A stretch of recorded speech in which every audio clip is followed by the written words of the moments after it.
உலகெங்கிலும் நடக்கும் முக்கிய நிகழ்வுகளை குறுஞ்செய்தி வடிவத்தில் தெரிந்து கொள்ள ஆதன் செயலியை டவுன்லோட் செய்யுங்கள். ஆதன் செயலியை டவுன்லோட் செய்ய டிஸ்கிரிப்ஷனில் உள்ள லிங்கை கிளிக் செய்யவும். இப்போ பணம் மட்டும்தான் வாழ்க்கைன்னு எல்லாரும் நினைக்க ஆரம்பிச்சிட்டாங்க சார். இந்த ஒரு நிலையில இருந்து எப்படி வெளியே வர்றது? கண்டிப்பா பணம் தேவை, அதை நம்ம கொண்டு வந்தது. இதே நீங்க ஒரு 25 வருஷம் 30 வருஷத்துக்கு முன்னாடி எல்லாம் போனீங்கன்னா இந்த பணத்துக்கான மதிப்பீடே கிடையாது. ஸோ நான் வந்து சமுதாயத்தில் ஒரு அந்தஸ்தோட வாழணும் அப்படின்னா தேவைக்கு அதிகமாக பணம் எனக்கு மட்டும் இல்லை எல்லாருக்குமே தேவைப்படுது இல்லையா? ஸ்டேட்டஸ் யார் கொடுக்குறதுங்க? நான் கொடுக்குறதா நீங்க வச்சுக்கிறதா? நீங்க நல்லவன் நான் சொல்லணுமா? நீங்க வசதியானவன் நான் சொல்லணுமா? நீங்க ரொம்ப நல்லா வாழறீங்க நம்ம நான் குடும்பமே சொல்லாது சார். நீங்க சொன்ன அந்த உறவுகளே இப்போ ஸ்டேட்டஸ் பார்த்து தான் சார் பழகுறாங்க. கரெக்ட்டுங்க. அப்படியாப்பட்ட உறவுகளை கூட வச்சுட்டு எவ்வளவு நாள் ஏமாத்துவீங்க? நீங்க சொல்ற எதுவுமே ஒரு உறவு உங்களோட சேர்ந்து வாழறதுக்கான வழி கிடையாது. ஒரு உறவை தக்க வச்சுக்க என் ஸ்டேட்டஸ்ன்றதை நான் உங்க கையில கொடுத்து வச்சிருக்கேன். நீ ஏன்பா இவ்வளவு கஷ்டப்படுற? என் குடும்பத்துக்காக. நீ ஏன்பா இவ்வளவு கஷ்டப்படுற? எல்லாருமே பாருங்க, தனக்காக வார்த்தையே வராது. என் கூட இருக்கிறவங்க, என் பிள்ளைக்காக. அப்போ நீங்களே உங்க பிள்ளைக்கு எல்லாம் சேர்த்து வச்சா உங்க பிள்ளை என்ன சேர்ப்பான்?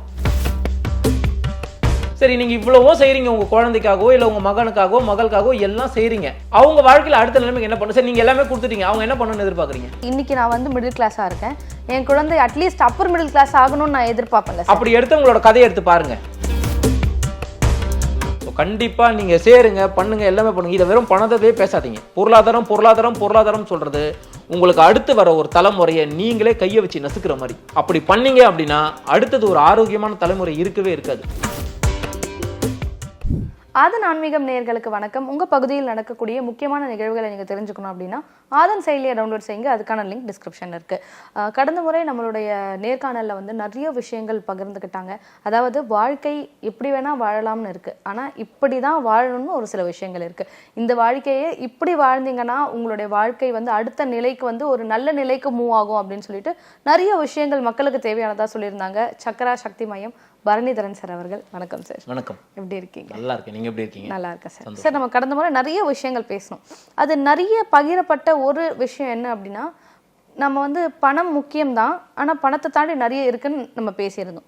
எல்லாருமே கீழே கேட்டது வந்து எதுவாக இருந்தாலும் பணம் தானே முக்கியம், நான் சாமி கும்பிடுறேன், எனக்கு ஒரு மன நிம்மதி கிடைக்குது, எல்லாம் ஓகே, பணம் இல்லைன்னா எனக்கு எதுவுமே இல்லையே அப்படின்னு தான் ஒரு 100க்கு 80 பேர் கேட்டிருந்த ஒரு விஷயம்.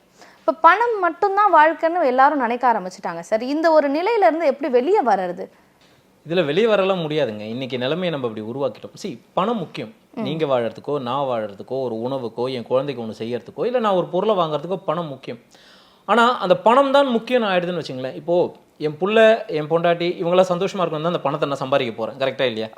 ஆனா அந்த பணத்தை சம்பாதிக்கிறதுல அவங்களோட நான் நேரமே செலவிடலன்னு வச்சுங்களேன். நான் காலம் பூரா வேலை செய்யறேன். திங்கக்கிழமை வச்சு ஞாயிற்றுக்கிழமை வரைக்கும் வேலை செஞ்சுக்கிட்டே இருக்கேன். பணத்தை மட்டும் பொண்டாட்டி கையில கொடுத்து இந்த சந்தோஷமா இரு, புள்ள கிட்ட கொடுத்து நீ சந்தோஷமா இருந்தா அந்த பணத்தை நான் சம்பாதிக்கிறதுக்கான என்ன பயன் இருக்கு? பணம் அடிப்படையில் தேவை. நீங்க எப்படி வேணாலும் வாழ முடியும், இதுக்கான வழி உங்ககிட்ட தான் இருக்கு, சரிங்களா?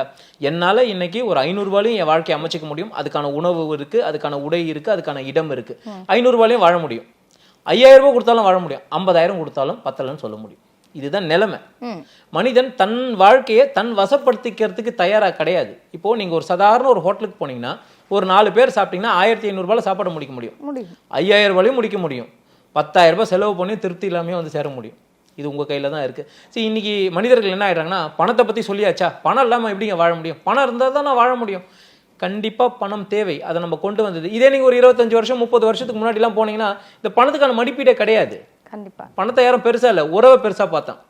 இன்னைக்கு நீங்கள் எவ்வளோ நெருக்கமாக ஒருத்தர்கிட்ட பழகுங்களேன், த மொமெண்ட் நீங்கள் அவர்கிட்ட பணம் கேளுங்க, உங்களோட அடுத்த ஃபோன் அவர் எடுத்துட்டாலும் பெரிய விஷயம். கரெக்ட் இல்லை? உறவுகள் பாதிக்கப்படுதில்ல, உறவுகள் உடைக்கப்படுதில்ல. நீங்க ஒரு மனிதரோட எந்த அளவுக்கு நெருக்கமா இருக்கீங்களோ அந்த நெருக்கத்தை பணம்ன்ற ஒரு விஷயம் ஒரு நொடியில முடிச்சு விட்டுருது. அது ரொம்ப மோசமான விஷயம். அது சார், அப்படி நம்ம பார்க்கும் பொழுது இப்போ பணம் இல்லை அப்படின்னா என்னோட ஸ்டேட்டஸ் அப்படின்ற ஒரு விஷயம் குறைஞ்சி போயிடுதில்ல சார் இந்த இடத்துல. ஸோ நான் வந்து சமுதாயத்தில் ஒரு அந்தஸ்தோட வாழணும் அப்படின்னா தேவைக்கு அதிகமாக பணம் எனக்கு மட்டும் இல்லை எல்லாருக்குமே தேவைப்படுது இல்லையா? ஸ்டேட்டஸ் யார் கொடுக்கறதுங்க? நான் கொடுக்கறதா நீங்க வச்சுக்கிறதா? நீங்க நல்லவன் நான் சொல்லணுமா? நீங்க வசதியானவன் நான் சொல்லணுமா? நீங்க ரொம்ப நல்லா வாழறீங்க நான் சொல்லணுமா? குடும்பமே சொல்லாது சார். நீங்க சொன்ன அந்த உறவுகளே இப்ப ஸ்டேட்டஸ் பார்த்து தான் சார் பழகுறாங்க. கரெக்ட்டுங்க. அப்படியாப்பட்ட உறவுகளை கூட வச்சுட்டா எவ்வளவு நாள் ஏமாத்துவீங்க? உங்களை நான் எவ்வளவு நாள் சந்தோஷப்படுத்திட்டு இருப்பேன்? நீங்க என் வீட்டுக்கு வரீங்க, உங்களுக்கு நான் எல்லாமே செஞ்சு போடுறேன், எல்லாமே வாங்கி தரேன், எல்லாமே பண்றேன். எதை வச்சு? என்கிட்ட இருக்கிறத வச்சு நான் பண்ணணும். நான் கடன் வாங்கி உங்களுக்கு பண்ணேன்னு வச்சுங்களேன், நீங்க போயிடுவீங்க வெளியே. என்ன யார் காப்பாத்துவா? நான் எங்க போய் நிற்பேன்? ஒரு உறவோ ஒரு மனிதனோ அவர் நம்ம கூட இருக்கக்கூடிய ஒரு விஷயமோ நான் என்னன்றதை அக்செப்ட் பண்ணிக்கலன்னு வச்சுங்களேன், நீங்க என்ன செஞ்சாலும் அது உங்க கூட நிக்காது. நீங்க தக்க வச்சுக்க ட்ரை பண்றீங்க. நீங்க சொல்ற எதுவுமே ஒரு உறவு உங்களோட சேர்ந்து வாழறதுக்கான வழி கிடையாது. ஒரு உறவை தக்க வச்சுக்க, என் ஸ்டேட்டஸ்ன்றதை நான் உங்க கையில கொடுத்து வச்சிருக்கேன். நான் வசதியானவன் நீங்க தான் சொல்லணும். நான் மாருதி வச்சிருந்தாலும் வசதியானவன் தான், நான் ஃபோர்டு வச்சிருந்தாலும் வசதியானவன் தான், எந்த ஒரு பெரிய கார் வச்சிருந்தாலும் வசதியானவன் தான். எது வசதின்னு நான் தாங்க முடிவு பண்ணும். என் குடும்பத்துல 4 பேர் இருக்காங்க, போறதுக்கு இந்த வண்டி வேணும் நான் தான் முடிவு பண்ணும். அவன் இந்த வண்டி வச்சிருக்காங்க, நீங்க யாருங்க என் லைஃப்ல என்ன மதிப்பிடுறதுக்கு? அந்த மதிப்போட அளவுகோலை என்னைக்கு நான் உங்ககிட்ட கொடுத்துட்டோம், நான் நிம்மதியா வாழவே முடியாது. ஸோ நீங்க முடிவு பண்ணுங்க, அதை இன்னொருத்தர் முடிவு பண்ணணும்னு அவசியமே கிடையாது. அப்படின்னா கடைசி வரைக்கும் நிம்மதியாக இருக்க முடியாது. Okay sir. சார் இன்னும் ஒரு விஷயம் என்ன அப்படின்னா, நீங்கள் நல்லா நோட் பண்ணியிருந்தீங்கன்னா தெரியும், நிறைய பணம் வச்சிருக்க பணக்காரர்கள் தான் சொல்லுவாங்க, பணத்தை வந்து நிறைய சேர்த்துக்காதீங்க, உங்களுக்கு வாழ்க்கையில் நிம்மதி போயிடும் அப்படின்னு சொல்லிட்டு. எந்த பணம் இல்லாத மிடில் கிளாஸ் மக்கள் சொல்ல மாட்டாங்க. ஏன் பணக்காரர்கள் பணத்தை சேர்த்துட்டு இந்த வார்த்தையை சொல்கிறாங்க? இல்லாதவங்கிட்ட இருக்கிறது தானே பிரச்சனை. இப்போ என்கிட்ட பணம்னு ஒன்று இருக்கு, அந்த பணத்தை வச்சு என்னால் என்ன பண்ண முடியும்? ஒரு ஆடம்பரமான வாழ்க்கையை வாழ முடியும், சரியா? ஆனால் ஒரு உண்மையான வாழ்க்கையை வாழ முடியாது என்னால். என் கூட இருக்கிற உறவு என்கிட்ட இருக்கிற ஏதோ ஒரு விஷயத்துக்காக இருக்கும், அது பணம்ன்றதை நகர்த்தி வச்சிருங்களேன். அன்புன்ற விஷயத்துக்காக எத்தனை பேர் இருக்காங்கன்னு பாருங்க, என் குணம்ன்ற விஷயத்துக்காக எத்தனை பேர் இருக்காங்கன்றது பாருங்க, என்னோட நடத்தையோ என்னோட செயலுக்காக. நீங்க பணம்ன்றது ஒன்று கொண்டு வந்தீங்கன்னா, அந்த எல்லா மனிதனுக்கும் இங்கே தேவை இருக்கு இல்லையா? இப்போ நீங்க ஒரு இடத்துல வேலை செய்றீங்கன்னா சம்பளத்துக்காக தான், கரெக்ட் இல்லையா? இப்போ நாளைக்கு இந்த இடத்துல இருந்து இன்னொரு இடத்துக்கு போறீங்கன்னா அதுவும் சம்பளத்துக்காக தான். ஆனா அங்க பணம்ன்றது பொருளாதாரத்தோட மதிப்பீடு இருந்தாலும் உங்க மன நிம்மதினு ஒன்று இருக்குல்ல. இங்க 8 மணி நேரம் வேலை செஞ்சாலும் என் நிம்மதிக்கு நான் இருக்கேன், சந்தோஷமா இருக்கேன். அப்படி வாழ்ந்தாதான் நீங்க வாழ முடியும். அப்படி இல்லைன்னா நீங்க நிம்மதியா வாழ முடியாது. நீங்க எவ்வளவு நாள் ஓடுவீங்க? உங்க உடம்புல தெம்பு இருக்கிற வரைக்கும் கடைசியில எங்க போய் நிப்பீங்க? ஏதோ ஒன்று தேடி ஓடுறீங்க, தேடுதல் ஒரு நாள் பூர்த்தி ஆகணும்ல. நீங்க சொல்றது எப்படி இருக்குன்னா, எனக்கு 500 ரூபாய் கொடுத்தாலும் பத்தாது, 1000 ரூபாய் பத்தாது, 10,000 பத்தாது, 5 லட்சம் பத்தாது. எப்போதான் உங்க திருப்தி? அதுதானே சார். ஏன்னா 10,000 சம்பாதிச்சுட்டு இருக்கும் பொழுது அதுக்கான கமிட்மெண்ட்ஸ் நம்மகிட்ட இருந்தது. இன்னைக்கு 50,000 சம்பாதிக்கிறாங்க, அதுக்கான கமிட்மெண்ட்ஸ் இருந்தது. நாளைக்கு நான் 1 லட்சம் சம்பாதிச்சாலும் எனக்கான கமிட்மெண்ட்ஸ் உருவாக்குனது நம்மளே தானே. அதுதானே சார். யாரை குறை சொல்வீங்க? என் வாழ்க்கைக்கு நான் தான் பொறுப்பு. அந்த இடத்துக்கு நீங்க வரணும். நீங்க சொல்லணும்ல, ஆமா எவன் சொல்லுவான், ஆமா நான் தப்பு பண்ணிட்டேங்க, என் வாழ்க்கை எனக்கு வாழ தரலங்க, என் பொண்டாட்டி புள்ள சந்தோஷமா இருக்க முடியலங்க, சொல்ல மாட்டோம். எல்லாத்துக்கும் ஒரு காரணம் உண்டு. நீ ஏன்பா இவ்வளவு கஷ்டப்படுற? என் குடும்பத்துக்காக. நீ ஏன்பா இவ்வளவு கஷ்டப்படுற? எல்லாருமே பாருங்க, தனக்காக வார்த்தையே வராது. என் கூட இருக்கிறவங்க, என் பிள்ளைக்காக. அப்போ நீங்களே உங்க பிள்ளைக்கு எல்லாம் சேர்த்து வச்சா உங்க பிள்ளை என்ன சேர்ப்பான்? அவனுக்கு வாழ எப்படி கத்து தருவீங்க? நீங்க யாரையுமே அதாவது நீங்க அடிப்படையில ஒரு விஷயத்தை ஒழிச்சிடுறீங்க. நீங்க பட்ட கஷ்டத்தையோ, நான் பட்ட வேதனையோ, நான் பட்ட இதையோ என் புள்ள படக்கூடாதுன்னு நினைக்கிற இடத்துக்கு நீங்க வர்றீங்க. ஒரு நல்ல தகப்பனாவோ இல்ல தாயாவோ, ரொம்ப சந்தோஷம். ஆனா இதெல்லாம் நீங்க அவனுக்கு கத்துக் கொடுக்கலாம். யார் கத்துக் கொடுப்பா சார்? அப்படி நம்ம கடந்த முறையும் இதே விஷயம் தான் பேசியிருக்கோம். இந்த முறை எனக்கு என்னன்னா, இன்னைக்கு எல்லாருமே சொல்றாங்க, சார் எங்க அப்பா சேர்த்து வச்சிருந்தா, எனக்கு ஏதாவது கொடுத்திருந்தா இன்னைக்கு நான் இந்த கஷ்டம் பட்டிருக்க மாட்டேன். எல்லாரும் சொல்லக்கூடிய ஒரு வார்த்தை. இப்ப அந்த வார்த்தையை சொல்றேன்னா, அடுத்து என் குழந்தை என்னை பார்த்து அந்த வார்த்தை சொல்லக்கூடாதுன்னு தானே சார் நான் யோசிப்பேன். ஆமா இல்ல, அது சுயநலம், அது தப்பான வார்த்தை இல்ல. அப்போ உங்க பிள்ளை எங்க கத்துப்பான்? இப்போ எங்க அப்பா கிட்ட எதுவுமே இல்ல, எனக்கு எதுவுமே சேர்த்து வைக்கல. அப்போ நீ உங்க அப்பாவை எதிர்பார்த்தல, உனக்கு ஆரோக்கியமான ஒரு உடல் கொடுத்தாரு, நீ படிக்கிறதுக்கு ஒரு படிப்பை கொடுத்தாரு, தன் சக்திக்கு ஏர்ந்தது. நான் என்ன செய்யறேன்றது என்னை சார்ந்தது இல்ல. சரி, நீங்க இவ்வளவோ செய்றீங்க உங்க குழந்தைக்காகவோ இல்ல உங்க மகனுக்காகவோ மகளுக்காகவோ எல்லாம் செய்றீங்க. அவங்க வாழ்க்கையில அடுத்த நிலைமைக்கு என்ன பண்ணு? சரி, நீங்க எல்லாமே கொடுத்துட்டீங்க, அவங்க என்ன பண்ணணும்னு எதிர்பார்க்குறீங்க? அவங்க வாழ்க்கையில் அடுத்த ஒரு நல்ல நிலைமைக்கு, அதாவது இன்னைக்கு நான் வந்து மிடில் கிளாஸாக இருக்கேன், என் குழந்தை அட்லீஸ்ட் அப்பர் மிடில் கிளாஸ் ஆகணும்னு நான் எதிர்பார்ப்பேன்ல. அப்படி எடுத்து உங்களோட கதையை எடுத்து பாருங்க. ஒரு செல்வந்தனா பிறந்து செல்வந்தனா வளர்ந்தவன் செல்வந்தனாவே செத்தானான்னு பாருங்க. அந்த மாதிரி கிடையவே கிடையாது. இந்த கிராஃப் இங்க இருந்து மேலே ஏறி இறங்கும். இப்ப ஏறதுக்கு முயற்சி பண்றவங்க எல்லாமே ஒரு இடத்துல உச்சியில போய் நிற்பாங்க. அந்த மாதிரி வாழ்ந்தவங்க நீங்க பல பேர் உதாரணம் எடுத்து சொல்றவங்க எல்லாருமே வாழ்க்கையில பெரிய மனிதர், ரொம்ப உயர்ந்த இடத்துல செல்வந்தரா இருக்கிறவரோட என்னென்ன உதாரணம் எடுக்கிறீங்க எல்லாமே கீழ்நிலையில இருந்து மேல வந்தவங்க தானே. மேல்நிலையில இருக்கிற யாரையுமே நீங்க உதாரணம் எடுக்கலையே. ஏன்? அவனோட உழைப்புன்னு ஒண்ணு இருந்ததுல, அவன் அந்த வாழ்க்கையில ப்ரூவ் பண்ணல. ப்ரூவே பண்ணலனா இப்ப நீங்க சொல்ற மாதிரி நீங்க ஒரு 1000 கோடிக்கு என் பிள்ளைக்கு சொத்து சேர்த்து வச்சுட்டீங்க, நீங்க போயிடுறீங்க.